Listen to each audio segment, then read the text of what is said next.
Roll with video, so there we go, coming down in 3, 2, and 1. Well, unprecedented times, calling for unprecedented Mayors Monday segments on WSAU, WSAU.com. We welcome, for the very first time as County Administrator, Lance Leonard to the program. Lance, we are taking part in social distancing here, conducting this kind of via Skype. So welcome to the show, your first time as a memorable one.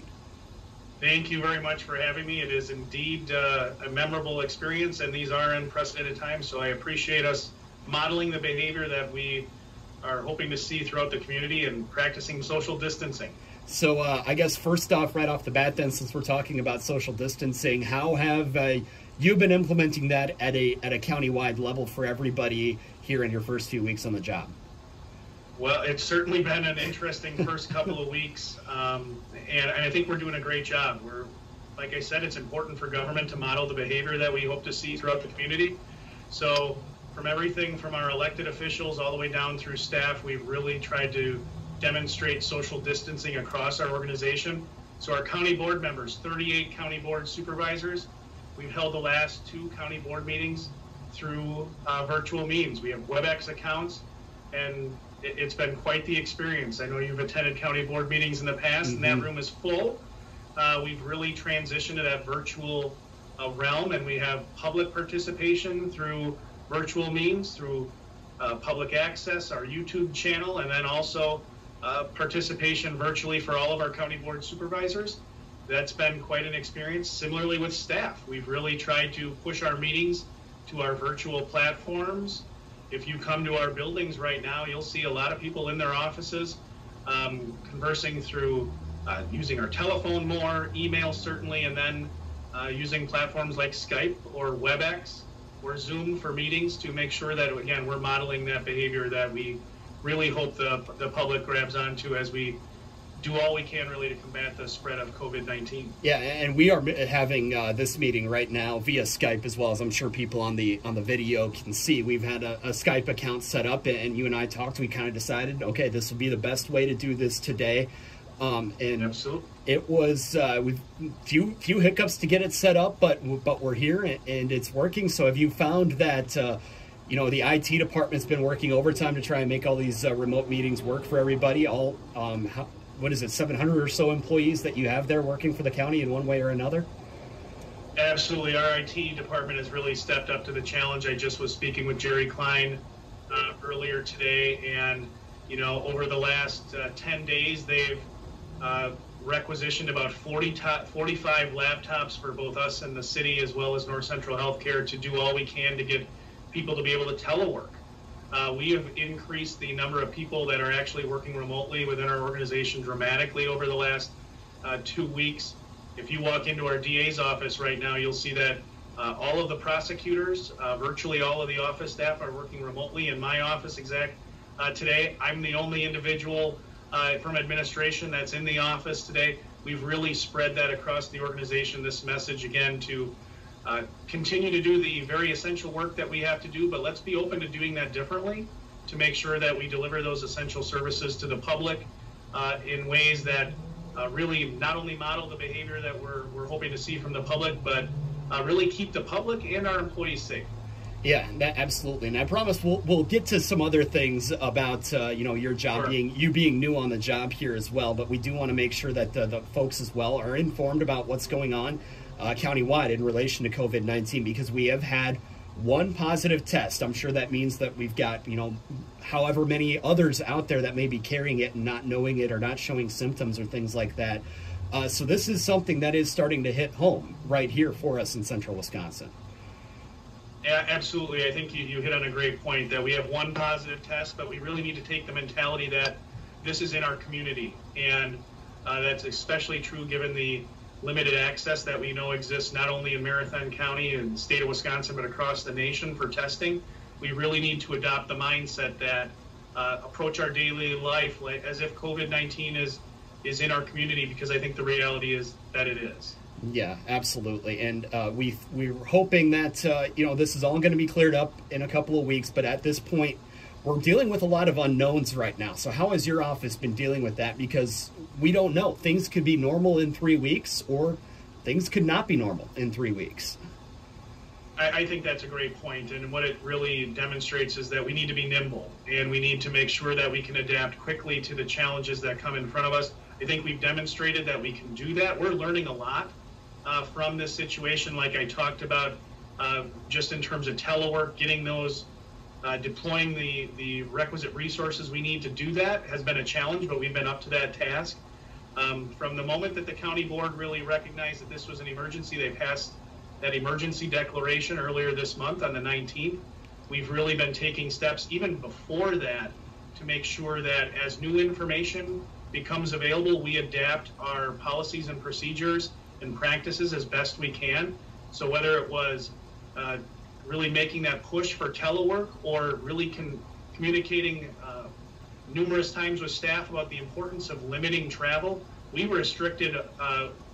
suspended all work-related travel pretty early in this, as COVID-19 was beginning to be discussed.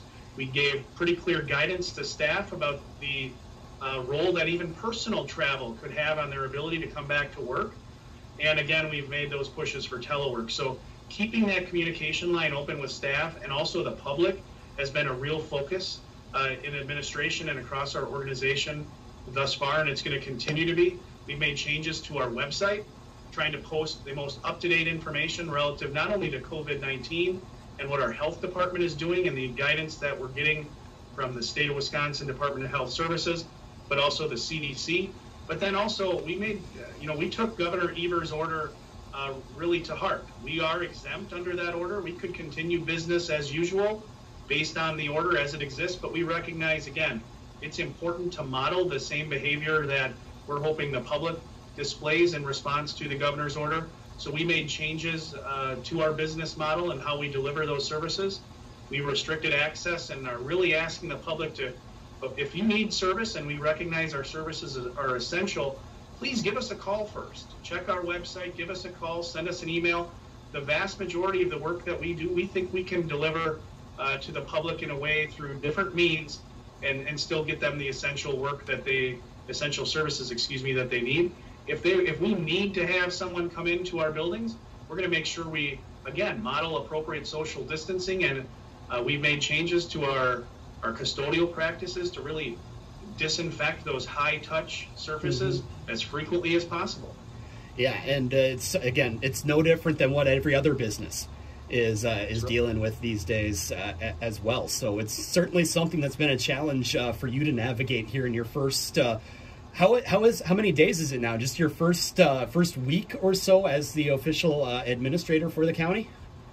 Correct. I was confirmed on Thursday the 19th as the county administrator. I have been acting as the interim since the first of the year following former Administrator Brad Carter's retirement. But it's been a wild first 3 months here, and certainly the last since the 19th, since I was confirmed by the county board. It's been busy, but we have a great team here at Marathon County, all the way from all of our elected officials throughout our organization, and I can't say enough about how staff have really stepped up and responded to the challenge that's in front of us. And I'm truly humbled to be the administrator for this organization, but it is a team effort, and we're up to the challenge. We know that challenge is going to be daunting and that we're going to need to adapt, but I'm confident we can do that.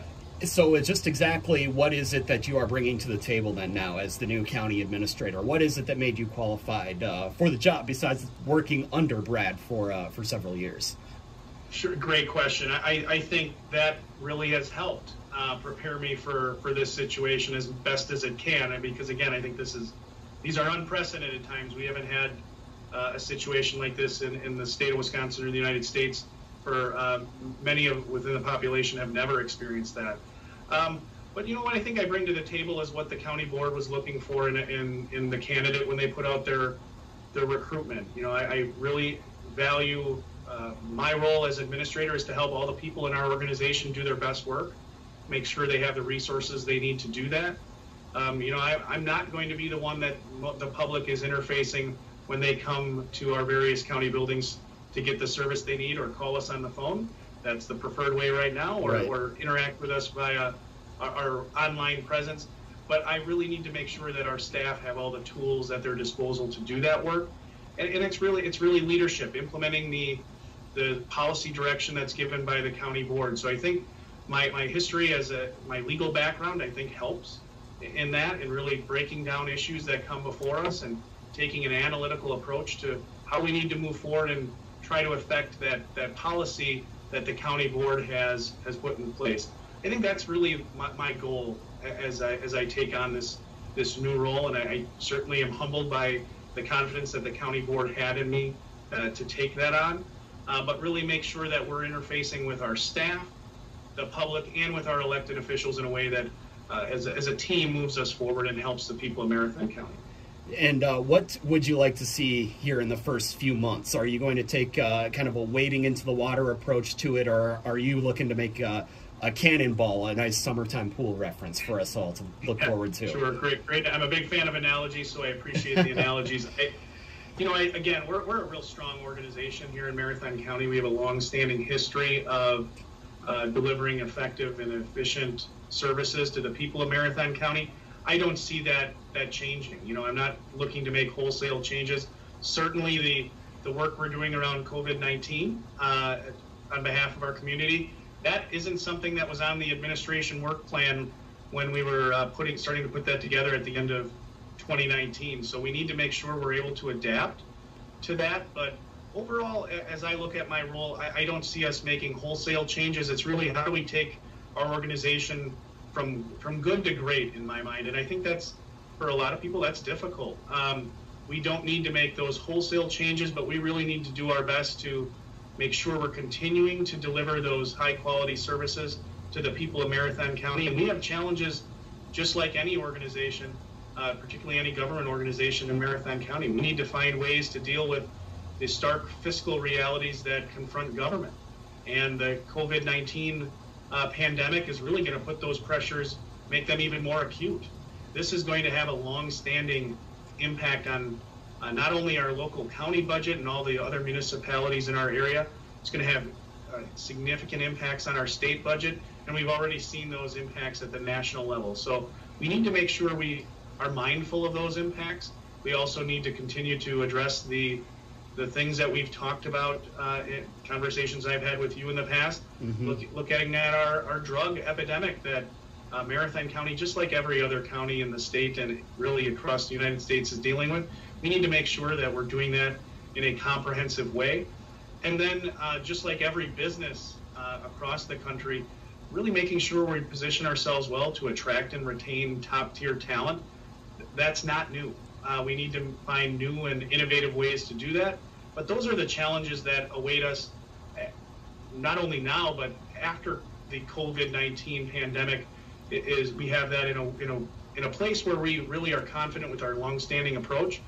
We're going to need to make sure we continue to do that work as well. And you brought up a great point in there, and I want to maybe touch on that a little more, because you brought up the fiscal implications of COVID-19. And obviously, if you brought it up, that's something that's in the back of your mind right now, or maybe it's even in the front of your mind. So tell us, are you starting to prepare for what the county budget might look like if this takes a year or two for the country to recover from in the county? Sure. It's absolutely, I wouldn't say it's in the back of my mind. It's one of the things that we're discussing. It's not, right now we're not going to be making decisions based on money. We're going to do what's best for the people of Marathon County to deliver those services we need, and we're going to deal with the fiscal ramifications as they come. But certainly we know that those fiscal ramifications are going to come. County budgets are built on a couple of things, and primary among those are not only property tax and state aids, but also sales tax. And we know that across the country in the last 3 weeks, we've seen significant impacts in all those realms. Wisconsin is one of a large number of states that have safer at home or similar type orders, which has a significant impact on the economy. And we need to make sure that we're reacting in a mindful way. We need to make sure that we're looking at not only how do we continue to deliver those services in the short term that we know we need to do, but also how do we reallocate resources to make sure that we are in a position to be able to respond to the increased need we're going to have in certain areas, such as our health department, our public health department, our economic support department. We're going to have more people applying for state and federal benefits in the next month than we've had in the last several years, for sure. So we need to make sure that we position ourselves well to continue to meet our current needs, but also our future needs. Absolutely, and that's something that's going to be on everybody's mind for the next few weeks for sure. One more then before we let you go. Give me one of your top, maybe your top 2 or your top 3 goals that you'd like to accomplish then as county administrator before the year's up. Sure. I think first and foremost, I need to make sure that our organization, as we've been talking about throughout this conversation, really, we need to make sure that our response to COVID-19 sets us up for future success as an organization, and that we have plans in place that in the event that we have a significant situation like you're seeing it across the country in other municipalities, that we can continue to absorb those impacts that might happen with our internal workforce while still delivering those services. But when you look long term, I really think it's those 3 things that I talked about before. My goals for the county are really to address what I think are 3 long-standing challenges that we need to take it's a 5 and a 10-year outlook on, and that is general fiscal health. We need to make sure that we're constantly forecasting several years in advance to make sure that our budgets are set up in a way that they're sustainable, because again, not only do we need to be able to respond to things that come up like the COVID-19 pandemic, but we need to make sure that our spending tracks what state aids are coming through, what our property tax revenues and sales tax revenues look like. So I think that's going to call on us to be more efficient in how we deliver services. Excuse me. And I know that we've started to do that. We also need to make sure that our response to the opioid and heroin epidemics and methamphetamine epidemics, that those things are looking beyond just a criminal justice focus, but really a public health focus as well. And then we need to make sure that we, as an organization, are positioned well to attract and retain that top-tier talent. And I think we've positioned ourselves well in each of those 3 realms, but those are really, in broad terms, those are my goals as administrator now, and I think those are going to be my continued goals really in the over the next 5 years. These are going to be long-term goals. Well, Lance, let's put some good vibes out there. Let's say next time you and I chat like this, we'll be able to do it face-to-face. We'll be able to talk about some of those economic development things. We'll be able to talk about the other issues that are handling the county, and we won't be talking about COVID-19, that this is all going to be behind us sooner rather than later. Yeah, let's hope that. But again, I think as government, we need to make sure we're prepared for any situation. So if I need to talk to you next time over Skype again, I look forward to it in any event. So Absolutely. Thank you very much for the opportunity to speak with you today. Yes, and thank you for the time. And hopefully we won't have any snafus. We'll know how to get right to it next time, right? That's right. We're all learning together. Absolutely. Well, again, Lance, we appreciate the time. Congratulations on the position. We'll look forward to chatting with you in the future. Thank you very much, and you guys have a great rest of your day.